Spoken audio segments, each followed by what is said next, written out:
Rambha Ganjam block सान रामचंद्रपुर पंचायत स्थित मधुरचुआ grammar बाबा मणिकेश्वर शिव मंदिर दानाहुंडी चोरी होइथिबा अभियोग होइछि।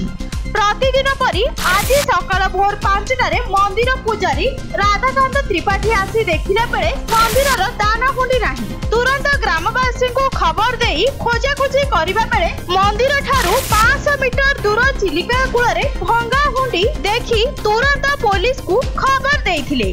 खबर पाई एसआई रविंद्र कुमार प्रधान और कांस्टेबल प्रभात नाहक और ग्रामर पूर्वतन सरपंच मानस रंजन नाहक, रत्नाकर नाहक, अमर प्रसाद नाहक, प्रकाश चंद्र नाहक, प्रियव्रत नाहक एवं ग्रामर किछि लोकंक उपस्थिति रे तदंत आरंभ कर जायतिला। रातिरे किछि दुर्बृत्त मंदिर हुंडी को पत्थर रे छेची सब टंका नेई किछि खुचुरा पैसा छाड़ी चली जाइछि। एहाकु तुरंत तदंत करी चोर को धरिबा पई ग्रामवासी पुलिस को अभियोग करथिले। गंजाम रंभारू बनवास सेटिंग को रिपोर्ट न्यूज.in। मोसनपुर मंदिर पूजा मु राति 8टा पर जाइछि मो काम सारिकी पुणी सकाळ 5टा रे पहुंचला बेला को एठी दाना बक्स नाही।